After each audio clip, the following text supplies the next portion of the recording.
창세기 45장 3절에서 8절 말씀까지 자 찾으셨죠? 교독합니다. 요셉이 그 형들에게 이르되 나는 요셉이라 내 아버지께서 아직 살아계시니까 형들이 그 앞에서 놀라서 대답하지 못하더라.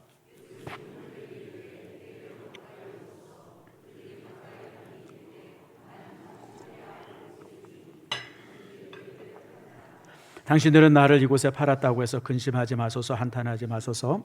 하나님의 생명을 구원하시려고 나를 당신들보다 먼저 보내셨나이다.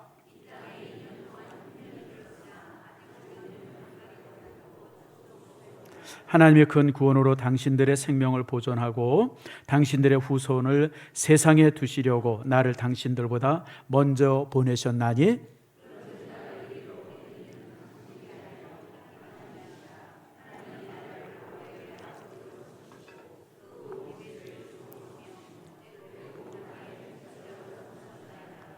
아멘. 기도하겠습니다. 하나님 감사합니다. 2020년 두 번째 주일입니다. 이 시간 우리가 말씀을 들을 때 우리의 마음을 열어주시고 우리의 마음판 속에 하나님의 말씀이 아름답게 새겨지도록 은총 내리워 주시옵소서. 주의 말씀은 살았고 운동력이 있습니다. 힘 있는 말씀입니다. 그 말씀이 내 안에 임할 때에 내 속에 있는 거짓되고 죄된 것들은 주께서 잘라주시고 그리고 새살이 돋으며 새로운 영적 수술이 이루어질 수 있도록 주여 붙들어 주시옵소서. 특별히 말씀이 임할 때 우리의 고민이 해결되게 하시고 말씀이 내게 임할 때에 능력의 말씀이 임함으로 인해 내 삶의 질병들이 치유되어지는 기적 내리워 주시옵소서. 하나님의 말씀은 능력이 있습니다. 그 능력의 말씀이 내 평생의 삶에 등불되게 해 주시옵소서. 감사드리고 예수님의 이름으로 기도드립니다. 아멘. 여러분, 우리 행주대교 있죠? 저쪽에 공항 넘어가다 보면 행주대교 넘어서 이렇게 오다 보면 지금은 좀 보여요. 그 행주산 중간쯤에 교회가 하나 세워져 있어요. 행주교회라고. 못 보셨어요? 그 이제 지나들 때 한번 보세요. 그게 130년 된 교회입니다. 언더우드 목사님이 행주 나루터를 건너오면서 세운 교회입니다. 그리고 또 이제 가면서 그래서 요 고양시 지역에 언더우드 목사님 선교사님에서 세워진 교회들이 한 130년 넘은 교회들이 여러 교회들이 있습니다. 그래서 그런 걸 이렇게 보는데 사실 원래 언더우드 목사님은 인도 선교사를 가려고 준비했던 분입니다. 그 당시 아시아 그러면 그 사실 선교 역사, 개신교 선교 역사는 그렇게 많지 않습니다. 천주교 선교 역사는 한 600년 정도 되어집니다. 종교개혁 때 1512년 때 종교개혁이 일어나면서 이제 그때 이제 천주교가 각성하면서 이제 이렇게 선교사를 보내기 시작하니까 이 천주교는 선교 역사가 거의 한 600년 가까이 되죠. 개신교 선교 역사는 한 200년도 채 안 됩니다. 그러니까 이제 그 허디슨 테일러에서 되어지는 그 중국 선교 이런 게 이제 기점이 되면서 사실은 이제 개신교 선교의 역사가 시작이 됩니다. 그러니까 그 당시 최초의 개신교 선교사들이는 허디슨 테일러라든지 그다음에 이제 이런 분들에 의해서 중국 선교, 인도 선교, 그리고 이제 일본 선교, 뭐 필리핀 이쪽 지역 이런 선교사들이 그냥 조금씩 이제 들어오기 시작했습니다. 그때 이제 언더우드 이분이 원래는 뉴욕대 출신입니다. 그러니까 뉴욕대 여러분 잘 아시죠? 아이비리그 중에 하나 아닙니까? 좋은 대학을 이제 나오신 분인데 그분이 선교사를 해야 되겠다 해서 신학교를 갑니다. 그러면서 이제 인도 선교사 되겠다라고 작정을 합니다. 근데 지금도 마찬가지지만 선교사로 나가려면 후원 모금이 돼야 돼요. 적어도 이제 지금도 그렇습니다. 우리 동남아나 이런 데 되어지면 후원 모금이 250만 원 정도 될 때 선교사를 파송합니다. 왜냐하면 생활해야 되기 때문에. 그게 안 되면 선교사 파송을 안 합니다. 근데 언더우드 목사님이 이제 이 인도 선교를 하려고 후원금을 모집을 하는데 후원금 모집이 안 되는 거예요. 그러니까 아무리 마음이 있어도 이게 모집이 안 되는 거예요. 모집이. 그래서 결국 인도서 선교사 되기를 포기를 해요. 선교사는 내가 안 되는 모양이다. 그리고 이제 목회를 하려고 그러고 있는데 한 교회에서 이제 청빙이 들어왔습니다. 청빙이 들어와서 이제 그 교회에 이제 이렇게 가려고 이제 이렇게 청빙서에 이제 사인을 하고 이제 그 사인된 그 이제 봉투를 우체국에 가져가서 이제 우체통에 넣으려고 막 그러는데 하나님의 음성을 들어요. 언더우드야, 조선으로 가라. 그런 음성을 듣습니다. 그래서 그 자리에서 이제 그걸 찍고 그리고 그 자리에서 어디로 가냐면 뉴욕 선교부로 갑니다. 그 당시 이제 뉴욕 전체의 선교를 담당하던 뉴욕 선교부가 있는데 그곳에 가가지고 제가 이제 다시 인도 선교를 했는데 그게 잘 안 돼서 이제 선교지를 좀 바꾸서 조선 코리아로 가려고 합니다. 그 당시 코리아라고 하는 나라를 아는 사람들이 없었어요. 어느 구석에 있는지. 그 선교 그러면 중국 아니면 저쪽 인도 뭐 일본 뭐 이런 곳에 이제 선교사들이 오던 때였었는데 그러니까 이제 선교사로 간다고 딱 그러니까 참 놀라운 게요. 그 뉴욕 선교부에서 뭐라 그러냐면 조선의 선교사로 가려면 선교비 모금 안 해도 됩니다. 누가 책임지겠다는 거예요? 선교부에서 책임질 때. 그래가지고 사실 1884년에 일본으로 이제 선교사로 일본으로 이제 옵니다. 그럴 때 이제 여러분 그 조선에서는 갑신정변이 일어나면서 알렌 그 의사가 이제 제중원이라고 하는 이제 병원을 좀 만들면서 이제 그 모양이 돼갔잖아요. 그때 이제 조수가 좀 필요하다 그래가지고 그러면서 이제 이 언더우드 선교사와 그리고 이제 아펜젤러 선교사가 사실 알렌 선교사의 조수로 이제 한국에 조선에 들어옵니다. 그래서 참 그런 거 보면 참 하나님께서 참 하시는 역사 참 놀라운 것 같아요. 여러분 우리 인생을 살다 보면 막히는 게 참 많습니다. 이게 꼭 돼야 될 거, 이게 안 되면 안 될 것 같고 막 그런 것들이 이제 턱턱 막힐 때가 있어요. 그럴 때마다 여러분 얼마나 참 속상하고 힘들고 그래요. 저도 그런 경험이 참 많았습니다. 뭐 여러분들한테 종종 제가 간증합니다만은 20대 때는 사실 뭐 우리 세대가 다 그렇죠. 20대 때는 가난 때문에 참 힘들었고 30대가 돼가지고 목사가 됐을 때는 전 희망이 없어서 힘들었어요. 내가 뭘 해야 되나, 내가 이것 하고 싶고 저것 하고 싶어가지고 이렇게 준비하는 것마다 다 막히는 거예요. 솔직하게 얘기하면 이러다가 내가 야단 맞을 것도 같은데 제가 개척교회는 정말 하기 싫었는데 어쩔 수 없이 했어요. 여러분 하기 싫었는데 할 게 없어서 개척교회를 시작했어요. 그러니까 뭐 저는 청빙 받기로 원했는데 청빙도 안 되고 공부를 좀 더 하기로 원했는데 이게 또 이제 잘 안 되는 거예요. 이제 I-12 폼이라고 그러죠. 미국에서 이제 입학 허가를 받으면 오는 게 있어요. 그런 게 와도 이 대사관에 가면 비자를 안 내주는 거야. 비자 안 내줘. 이러고 그러니까 그냥 뭘 해야 되나. 이제 교회에서 이제 부목사 생활을 6년 했어요. 교회에서 6년 부목사 생활이 이미 한갑 지나지 않았습니까? 또 오래는 데는 이상한 데서 오래요. 인도네시아에서 오라고 그러고 난 선교에 전혀 관심도 없는데 그래서 그런 건 싫고 그러다가 그냥 어쩔 수 없이 개척하겠습니다. 근데 뭔 마음으로 그랬는지 모르겠어요. 그래가지고 개척한 게 사실 여기 지금 어디 지하에.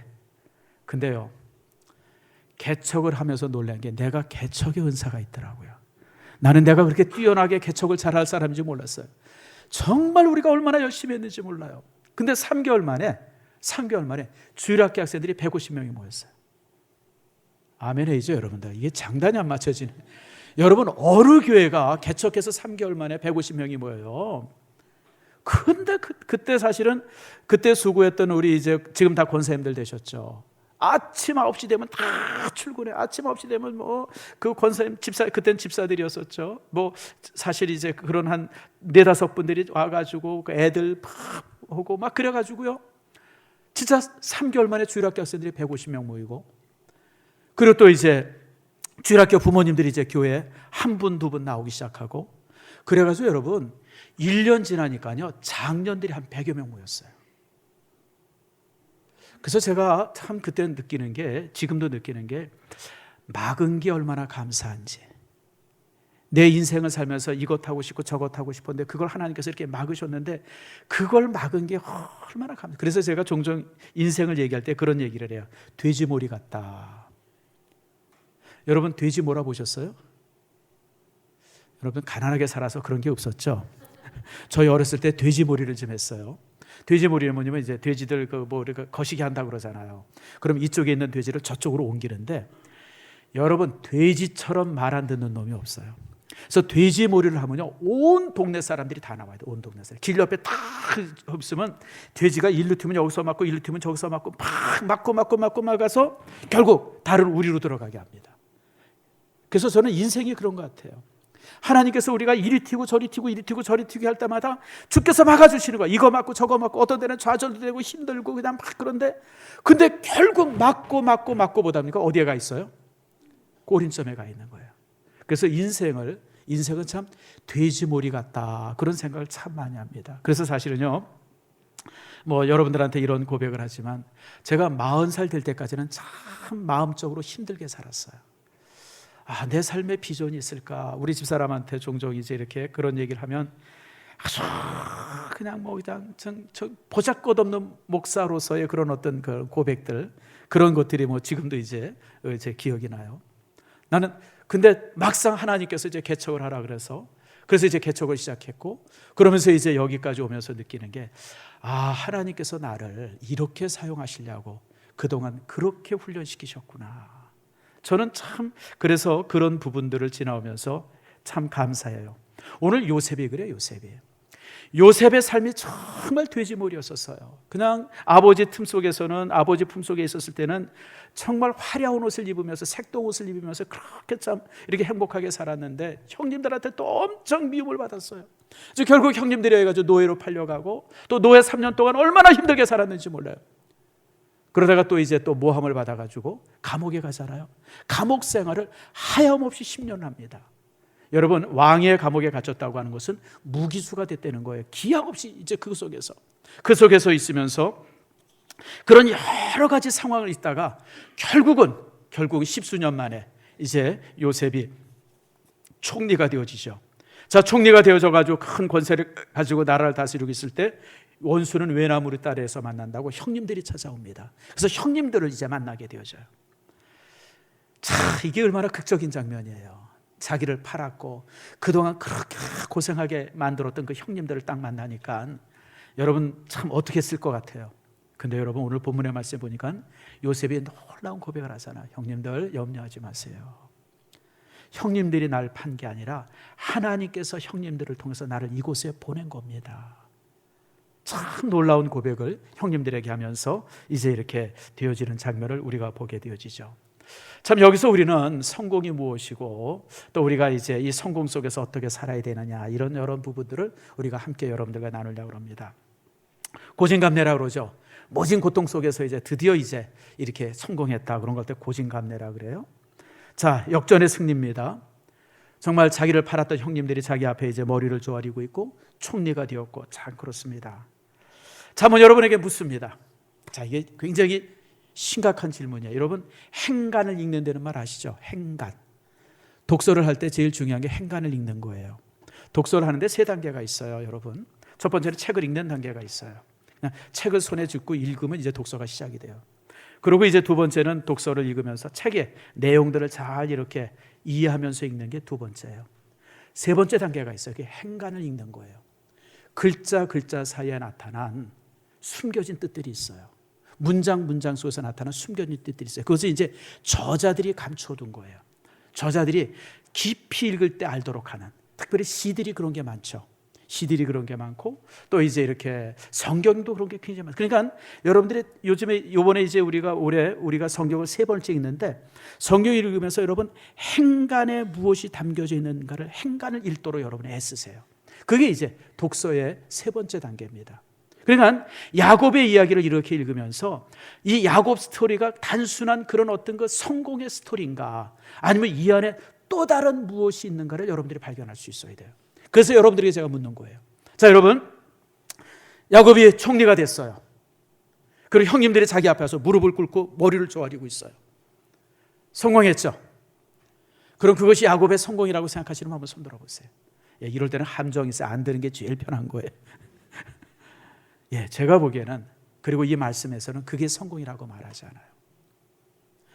그걸 누가 얘기하냐면 요셉이 얘기를 해요. 요셉이 뭐라고 그러냐면, 여러분 5절 말씀 보세요. 5절 말씀을 같이 읽겠습니다. 시작. 당신들이 나를 이곳에 팔았다고 해서 근심하지 마소서, 한탄하지 마소서. 하나님이 생명을 구원하시려고 나를 당신들보다 먼저 보내셨나이다. 여러분, 무슨 얘기인지 아시죠? 하나님께서 나를 애굽의 노예로, 감옥에서 하염없이 무기수로 10여 년을, 그리고 또 총리가 되고, 이런 모든 인생의 과정들을 되돌아보니까 이 모든 인생의 과정에 목표가 있었습니다. 그 목표가 뭐예요? 내 가족의 생명을 살리게 하는, 그것이 하나님의 목표고, 그 목표를 이루기 위해서 나는 팔려서 여기까지 왔고, 그 과정 속에서 형님들이 역할을 했는데, 무슨 역할을 했냐면 나를 애구로 보내는 역할을 했는데, 그 역할이 뭐예요? 파는 역할을 형님이 담당한 겁니다. 다시 말하면 여기에서 내가 여기까지 오는 모든 과정 속에 선악의 문제가 있는 게 아니라 역할의 다름이 있었을 뿐입니다. 그렇게 얘기를 해요. 참 놀라운 신앙의 고백이죠. 여러분, 우리 인생의 성공이 그렇습니다. 우리는 종종 여러분들이 직장 생활하는데 직장에서 많이 올라가요. 뭐 과장도 되고 부장도 되고 심지어는 이사까지 올라가요. 또 여러분들이 뭐 사업을 해가지고 그것이 작은 중소기업에다 나중에 크게 커요. 뭐 점점 수입이 많아져요. 그리고 어떤 그 이제 직장에서 많이 이러면 성공했다. 큰 집 살고 좋은 차 타면 그 사람 참 성공했네. 우리가 보통 그런 식으로 다 얘기하죠. 맞아요, 여러분들. 세상의 눈으로 보면 그 모습이 성공한 거예요. 그러나 하나님께서 우리들에게 그런 세상의 성공을 주신 이유가 무엇인지를 찾아야 돼요. 왜 하나님께서 나를 이 자리에 있게 하셨는가? 왜 하나님께서 나를 목사로서 이렇게 설교하는 사람으로 있게 하셨는가? 왜 하나님께서 나를 회사에서 사장이 되게 하셨는가? 왜 회사에서 하나님께서 나를 이렇게 진급시켜서 여기까지 오게 하셨는가? 그 이유를 찾아야 되고, 그 이유를 찾아서, 그 목적을 찾아서 그 일을 행할 때에 그것이 성공한 인생이에요. 그것이 하나님의 뜻을 이루어드리는 거예요. 여러분, 우리가 세상에서는 높은 자리에 서고 많이 가지면 세상에서 성공했다고 얘기하죠. 그러나 하나님께서는 그것이 아무 의미가 없어요. 하나님께서는 요셉이 애굽의 총리 되었다고 하는 것은 그냥 과정이에요. 과정까지 거기 온 거예요. 그럼 하나님께서 그 과정을 통해서 이루고자 하는 뜻이 무엇이었었어요? 택한 가족들을, 택한 하나님의 가족들의 생명을 보존하라고 하는 거예요.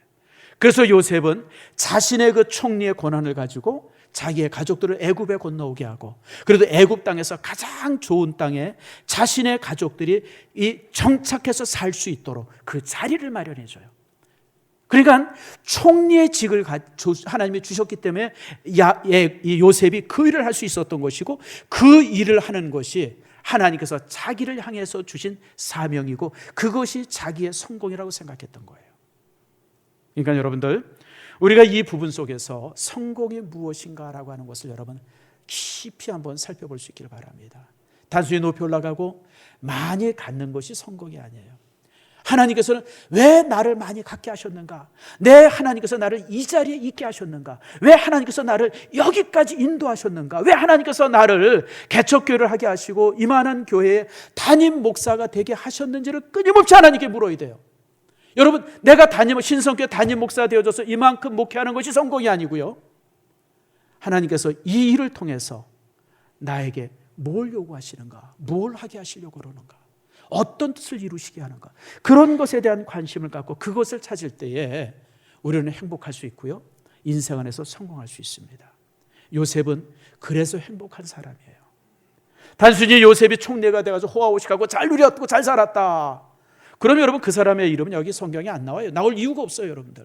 여러분, 요셉같이 승리하고 성공한 사람이 한두 사람입니까? 역사적으로 바라보면 수천 명, 수만 명이 될 거예요, 여러분들. 별별 사람이 다 있잖아요, 여러분.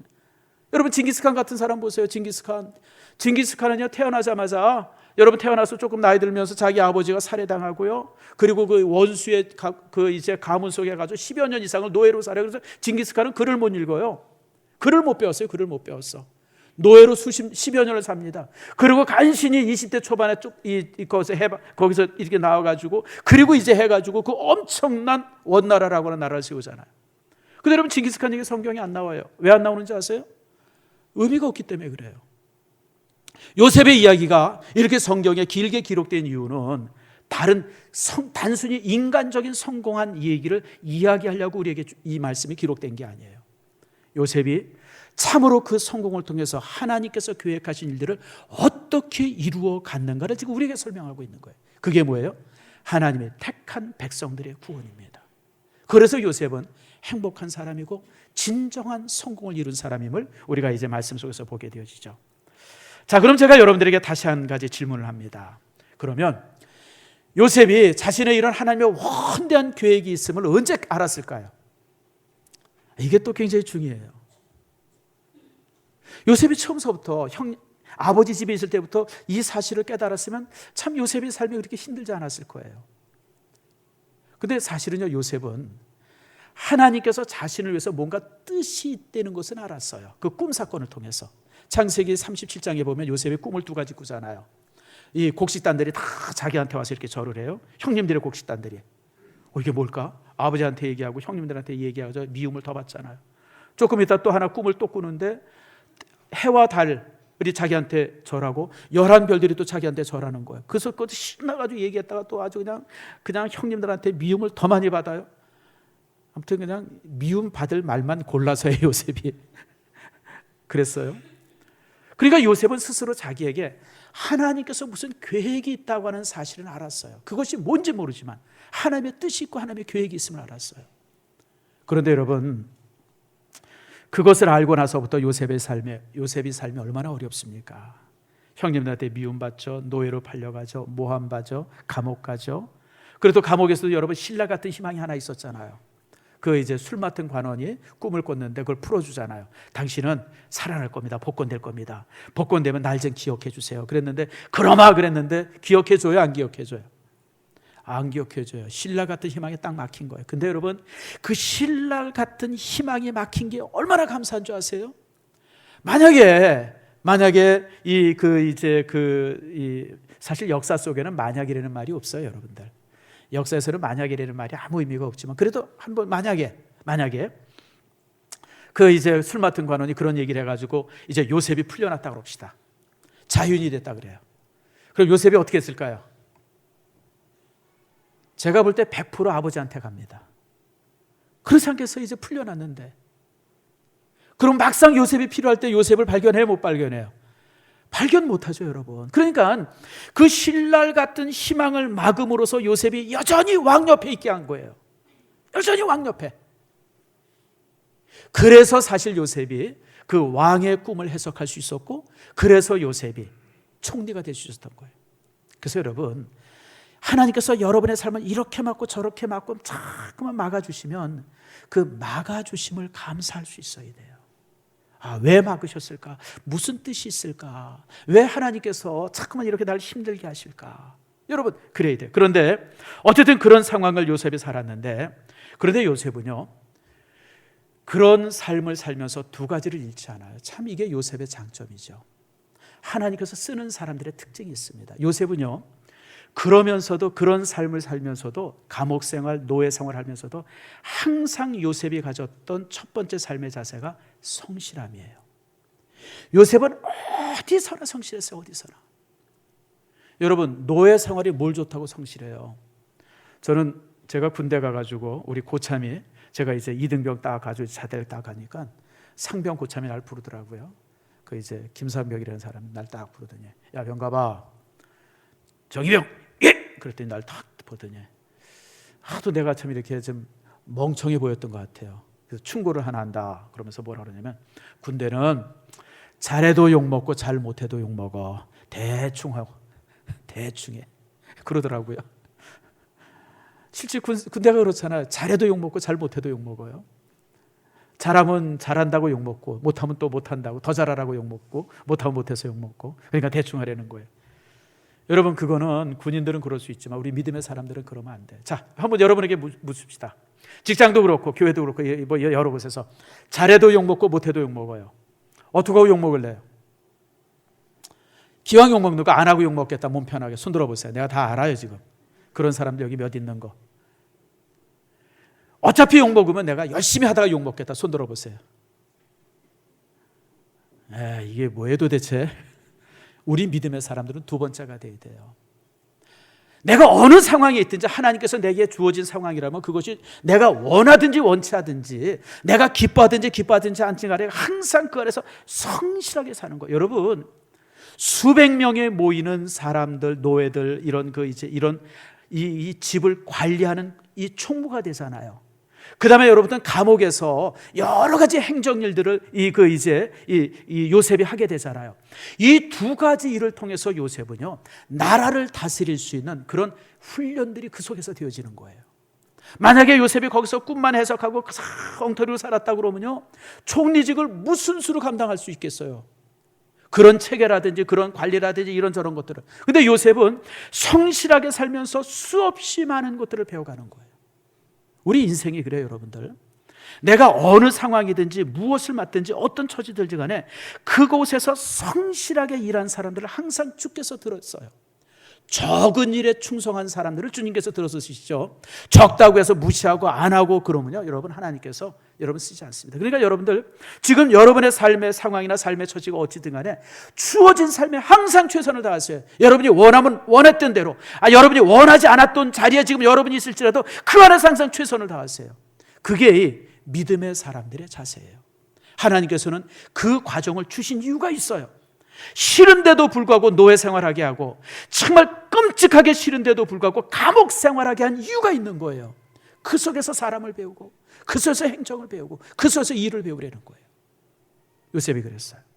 뿐만 아니라 요셉은 어떤 상황 속에서 정결했어요. 하나님이 쓰는 사람의 두 번째 특징이 정결함입니다. 여러분, 참 이 보디발의 아내가 얼마나 깜찍해요. 집안에 있는 여자들 다, 남자들 다 내버려서 텅 비게 만들고 요셉만 들어오게 하잖아요.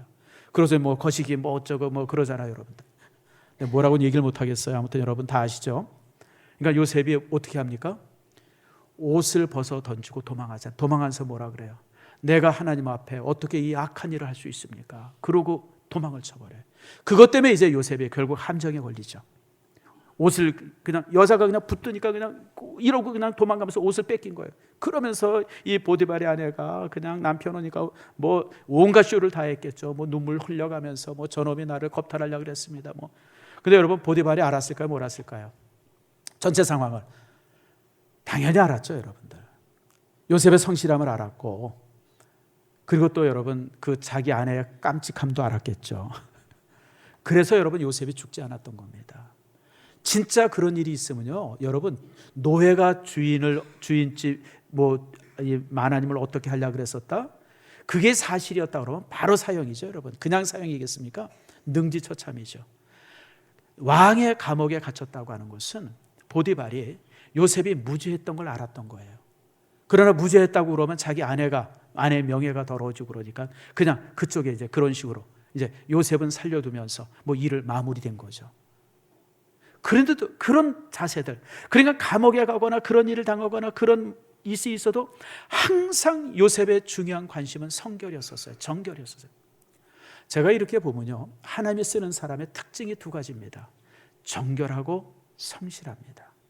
하나님은 언제나 그런 사람을 들어서 쓰세요.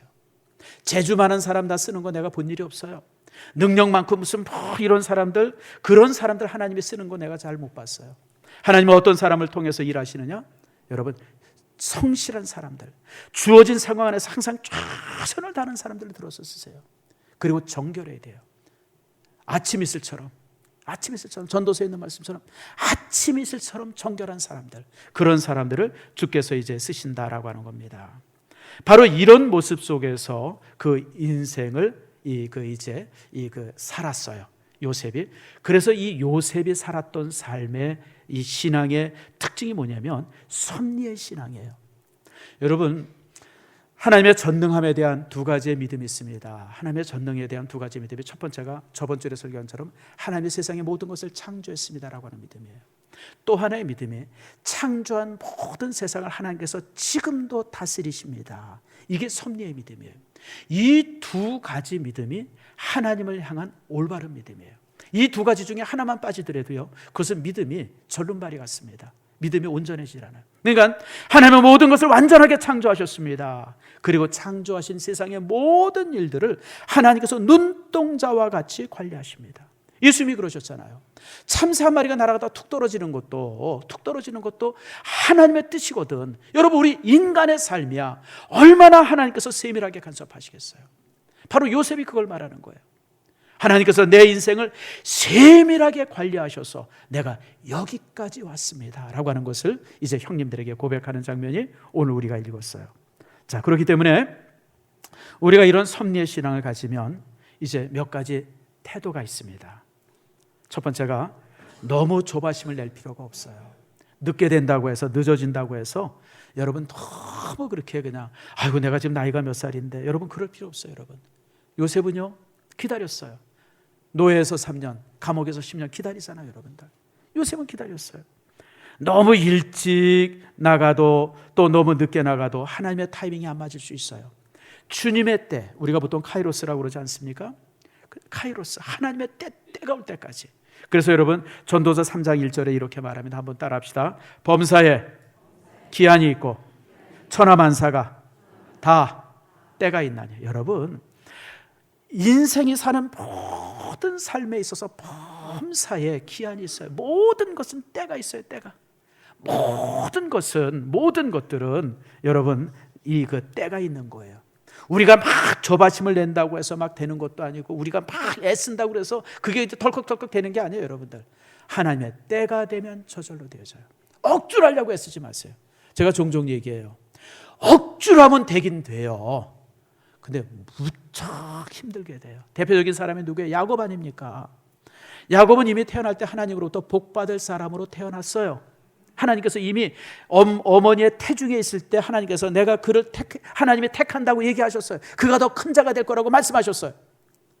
그런데 야곱은 기다리지를 못해요. 아무리 기다려도 하나님이 안 주시는 것 같아요. 그래가지고 스스로 자기가 얻어보려고 얼마나 애를 씁니까? 아버지 속이죠, 형님 속이죠, 삼촌 속이죠. 그래서 부자는 돼요. 근데 여러분, 그 부자가 얼마나 만신창이가 된 부자입니까? 여러분, 인생을 너무 힘들게 살지 마세요. 너무 여러분 그냥 아둥바둥 살지 마세요. 여러분들, 하나님께서 주실 때가 되면 주시고, 하나님께서 멈추시게 하면 멈추세요. 여러분들, 그래서 우리가 너무 그냥 그러다가 보면 하나님의 때와 상관없이 우리의 삶이 만들어질 때가 종종 있어요. 그러다 보면 힘들죠. 특별히 여러분, 하나님의 이루러 가는 과정 속에서 여러분들이 또 기억할 것은, 하나님은 과정을 중요시 여겨요. 제가 참 성경을 보면서 참 내가 크게 깨닫는 것이 그거예요. 여러분들, 우리는 보통 하나님 앞에 형통하고 하나님이 우리의 삶에 기적으로 함께 해달라고 그러잖아요. 근데 여러분, 우리가 하는 기도의 대부분 형통하게 해주세요, 하나님께서 이렇게 기적같이 이루어주세요, 이 얘기가 대부분 뭐냐면요, 과정을 무시해달라는 하나님의 요구에 하나님께 요구를 해요. 과정을 무시하고 그냥 하나님께서 그냥 막 기적같이 달라는 거예요. 기적같이. 근데 하나님은 그렇게 안 주세요. 여러분들, 여러분, 예수님이 이 땅에 오셨을 때 어떻게 오셨어요? 손오공처럼 오시지 않았어요? 엄마 뱃속에서 10개월 있었고요, 아버지 품속에서 30년을 여러분 가정교육 받고 살았고요, 그리고 나서 3년 사역하셨어요. 여러분, 하나님은요 항상 과정을 중요시 여겨요. 한 계단 스텝 바이 스텝이지, 그냥 엘리베이터 타고 올라가서 더 커지고 그런 걸 하나님께서 한 번도 우리에게 주시지 않아요. 인생의 신비는 기적같이 그냥 여기서 그냥 위로 그냥 덜컥 뛰는 것이 인생의 기적이 아니라, 막 엉클어진 삶 같은데 그 삶 속에서 하나님께서 자신의 뜻을 이루어가는 게 인생의 기적이에요. 여러분들, 그 사실을 기억하세요. 종종 우리는 보면 하나님 앞에 그냥 막 이렇게 점프하기를 요구해요. 하나님, 나를 그냥 이렇게 기적같이. 아니에요. 여러분, 그렇게 하나님께서 인생에게 주신 적이 없어요. 여러분들, 하나님은 항상 과정을 중요시 여긴다. 과정을 중요시 여긴다. 예를 들면 이런 거예요. 아주 쉬운 얘기로 말해요. 공부 안 하고 자녀 대학 입시 좋은 데 붙여달라고 철야기도 해요. 붙을까요, 안 붙을까요? 죽어도 안 붙습니다. 나 그렇게 해서 붙은 사람의 예를 내가 본 일이 없어요. 여러분, 우리가 또 한일전 축구 시합하면 얼마나 우리가 이기기를 기도합니까? 누가 이기죠? 실력 좋은 팀이 이기는 거예요. 여러분, 기도해서 이기는 게 아니에요. 제가 그걸 깨닫고 나서요, 요즘에는 경기의 결과에 대해서 아주 쿨합니다. 졌어? 줄 수도 있지 뭐. 이겼어? 그래서 제가요, 이 라이브 직접 중계는 잘 안 봐요. 왜냐하면 너무 이러다 심장마비를 줄 것 같아가지고. 그래서 저는 항상 이 결과만 봐요. 이겼다 그러면 이긴 거 보죠. 졌다 그러면 제가 안 봅니다. 진 걸 뭐 좋다고 봐요. 이겼다 그러면 제가 이제 봐요. 근데 제가 왜 그게 그렇게 바뀌었냐면, 뭐 축구 이기든 지든 배구 이기든 지든 그게 내 인생에 뭐 그렇게 중요해요. 여러분들, 어제 참 관심은 있었죠. 대만이랑 우리가 배구 시합을 하는데 이걸 내가 라이브를 봐야 되나 말아야 되나. 자자. 안 봤어요. 아침에 일어나 보니까 우리가 이겼더라고요. 그래서 내가 녹화된 거 보다가 왔어요. 여러분, 이래도 되고 저래도 돼요, 여러분들. 집어넣고 이기면 어때요, 여러분들? 그것에 우리가 너무 그럴 필요가 없어요. 왜냐하면 내 인생의 모든 것이 하나님의 그 섭리 안에 있고, 하나님께서 내 인생을 차근차근 스텝 바이 스텝 한 발자국 한 발자국 인도해 나간다고 하는 것이 분명하다 그러면 내 삶 속에서 최선을 다하면 되죠. 제가 재미난 글을 하나 읽었어요. 어느 테니스 클럽에 고등학교 애들이 왔다 갔어요. 여러분, 고등학교 애들이 왔다 가면 아무튼 난장판이 되잖아요. 근데 그 테니스장 주인이 애들이 그냥 막 어질러 놓은 걸 다 치우는 거예요. 공 따로, 그 다음에 무슨 라켓들 따로, 금 이렇게 하고, 네트들 다시 다 정리하고 깨끗이 정리하는 거예요. 그걸 옆에서 누가 봤냐면 친구가 봤어요. 친구가 그걸 또 보더니 그 주위 사장한테 이제 물어보는 거예요. 그 치우는 사장한테, 야 사장, 내가 너한테 하나 물어볼게. 그러면서 물어보는데 뭐라고 물어보냐면, 내가 사장이니까 치우는 거냐, 아니면 그렇게 치우니까 내가 사장이 된 거냐? 전자일 것 같아요, 후자일 것 같아요? 사장이기 때문에 치우는 거예요, 아니면 그렇게 열심히 치우다 보니까 사장이 된 거예요? 여러분, 후자예요. 제가 볼 때는 후자예요.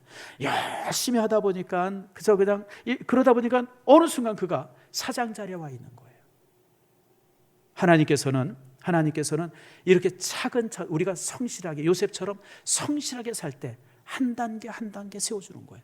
절대 하나님의 섭리 안에는 점프가 없어요. 여러분, 기억나시죠, 여러분들? 로또 당첨된 사람들의 거의 85%가 이혼했답니다. 그러니까 여러분, 이혼하고 싶은 사람은 로또 사가지고 기도하세요. 여러분, 로또 당첨되면요, 여러분, 횡재한 것 같아요. 그게 횡재가 아니에요. 그것 때문에 삶이 다 무너져요. 로또 당첨된 사람들의 거의 90% 이상이 다 삶을 망쳤다고 그러죠. 전프와 한 번 인생의 점프를 이렇게 경험한 사람들은요, 항상 그런 점프가 자신의 인생에 계속되리라고 생각을 해요. 그런 사람들은 정상적인 삶을 못 살아요. 그러나 모든 인생은 스텝 바이 스텝이라서 한 발자국 한 발자국 올라가야 된다고 생각하고, 그런 삶의 경험만 가진 사람들은요, 매 삶에 성실해요. 그래서 여러분, 인생에 점프가 없다고 하는 것은 축복입니다. 여러분, 인생의 점프를 기대하지 마세요. 그런 걸 경험한 사람들은 정상적인 삶을 못 삽니다. 저도 이렇게 보면 은사 받았다, 은혜 받았다 막 이런 사람들이 교회에 종종 있어요. 우리 교회는 사실 그런 사람이 없어요. 내가 그런 거 별로 안 좋아하기 때문에. 근데 여러분, 이상하게 그렇게 뭐 들었다 봤다 이런 사람들은요, 항상 삶이 이상해요. 정상이 아니야. 뭐 들었대는데 봤대는데, 뭐 본 게 어떻게 저러고 사나, 이해가 안 돼. 근데 여러분, 이해하세요, 여러분들. 왜냐하면 그런 걸 경험한 사람은 정상적인 삶을 못 살아요. 항상 그런 신비적인 것들이 자신의 삶에 계속되리라고 하는 기대 때문에 그래요. 그러니까 자꾸만 여러 딴 사람한테 돈이나 끌어다니고, 뭐 인천에 무슨 사이다 배가 들어온다나 어쩐다나 맨날 그런 생각만 하는 거예요. 누가 뭐냐, 제 친구 목사 중에 그런 사람이 하나 있었어요. 죽었는데 누가 자기한테 30억을 주기로 했대나. 그냥 노예 와서 그냥 막 간증하고, 내가 그 간증을 20년을 들었어요. 그러다 기다리다 죽었어요. 새벽 예배 나와가지고 누가 이렇게 통장을 내밀면서, 목사님 이게 되면 이거 내가 목사님 드리겠습니다. 그래서 그냥 드디어 됐구나. 이제 내가 그냥 이제 그 지하에서 이제 벗어나는구나. 그거 기다리다가, 여러분, 따랍다. 인생에는 점프가 없다. 인생의 점프는 저주예요, 여러분들. 하나님은요, 인생의 점프를 허락하지 않습니다. 여러분, 모세 보세요, 여러분들. 모세도 사실은 자기가 이제 왕의 궁정에서 40년을 살면서 뭔가 할 줄 알았잖아요. 근데 개뿔은 뭘 해요? 사람이나 죽였지. 그래가지고 40년 동안 그 이제 광야 나가서 그 모진 고생의 삶을 살잖아요. 그럴 때 하나님께서 모세를 부르잖아요. 그리고 백성들을 구원하는 그 기간이 40년이에요, 여러분들. 바로 그냥 이 애굽에서 살았던 백성들을 그냥 안아가지고 가나안 땅에 데려오는 게 아니에요. 40년 동안 그 광야에서 모진 삶을 살게 하셨고, 또 여호수아를 통해서 수많은 전쟁을 하게 했고, 그래서 가나안 땅의 백성들을 정착하게 해요. 하나님의 계획에는 점프가 없어요, 여러분들. 항상 기억하세요. 만약 여러분의 인생 속에 그런 점프를 기대한다 그러면 여러분 신앙생활 잘못하는 거예요. 하나님은 항상 한 계단씩 올라가게 하신다. 여러분 그렇기 때문에 이 사실을 알게 되어지고 하나님께서 이렇게 섭리하신다고 알게 될 때 여러분 사람의 말이나 이런 주어진 상황 앞에 그렇게 당황하거나 흥분하지 않습니다. 누가 뭐라 그랬다. 그러면 에이 뭐 그럴 수도 있지 괜찮아. 에이 그 뭐 나도 말 실수할 때 있는데 여러분 쉽게 넘어. 그런 게 별로 관심이 없어요 여러분들. 그런 건 뭐 관심이에요? 그게 무슨 관심이에요? 내가 하나님의 뜻을 이루고 하나님께서 내 삶을 이루어가고 그 과정 속에 내가 있는데 주변에서 뭐라 그런들 그게 무슨 여러분이 그렇게 무슨 뭐 이렇게 여러분을 흔들어요. 나는 그런 것 때문에 흔들린다 그러면 그게 그 사람이 좀 이상하다. 그게 뭐 여러분 제가 목사기 때문에 별소리 다 듣잖아요 여러분들. 노예 안에서 그렇고 그래도 우리 교회 성도들은 정말 착한 사람이에요. 여러분 세상 내에 나가보세요. 다른 교회 가보세요. 별소리가 다 있어요. 별소리가. 근데 여러분 그런 별소리에 관심 가질 필요가 없어요. 그냥 그런가 보다. 사람이 또 그렇게 변하나 보다. 여러분 제가 종종 얘기하잖아요. 제 집에 이제 제가 요즘에 퇴근할 때 항상 걸어서 자주 가요. 그 개 3마리가 있는 집에 나만 보면 그렇게 일을 가지고 그래서 요즘에 제가 과자를 사가지고 가요 항상. 이제는 나만 보면 내 발자국만 들어오면 저쪽에서 꼬리를 흔들면서 얼마나 여러분 세상 사람들이 다 그래요. 사람들이 그래요. 자기한테 조금 불편하면 뭐 싫은 얘기하게 돼 있고요. 자기한테 조금 유익이 되면 좋은 얘기. 그게 여러분 세상의 삶에서 그러니까 그런 것 때문에 여러분 일비할 필요 없어요. 그냥 그런가 보다 그러고 가면 돼요 여러분들. 무소처럼. 여러분 무소가 그렇다고 그러잖아요. 그 코뿔소 목표만 보고 그냥 목표만 보고 가는 거예요. 목표만 주변에 뭐 있는 이런 거 아무것도 안 보이는 거예요. 그냥 그것만 바라고. 우리 믿음의 사람들의 인생이 그래야 돼요. 이게 바로 사명을 가진 사람의 삶이죠. 그렇기 때문에 우리는 이런 모습 속에서 진짜 성공이 무엇인지를 알게 되어져요. 자 여러분 성공이란 다시 말씀드립니다. 높은 자리에 올라가는 게 성공 아니에요. 돈 많이 벌어서 쌓아두는 거 물론 좋죠. 여러분 누가 그런 얘기를 해요? 나 아주 동의해요. 돈이 인생의 전부는 아니에요. 그렇죠 여러분들. 돈이 인생의 전부라고 생각하는 사람 손 들어보세요. 아무도 없어요. 근데 여러분 제가 살다 보니까 돈만큼 유용한 게 없어요. 그렇죠. 돈이 인생의 전부는 아닌데 여러분 돈만큼 인생에서 유용한 게 어디 있어요. 그러다 보니까 자꾸만 돈이 우상이 돼요 여러분들. 그러나 여러분 어쨌든 이런 돈 문제, 성공 문제 이런 것이 많이 있고 여러분이 그런 걸 채워졌다 하더라도 왜 하나님께서 나로 하여금 이 자리에 있게 하시는지 이 물질을 갖게 하시는지 왜 하나님께서 나로 하여금 이 위치에 나를 두셨는지 항상 거기에 관심이 있어야 돼요. 요셉은 자신이 총리가 되어졌어요. 왜 하나님께서 날 여기까지 두셨을까? 왜 나를 총리의 자리에 두셨을까? 패션이었었어요.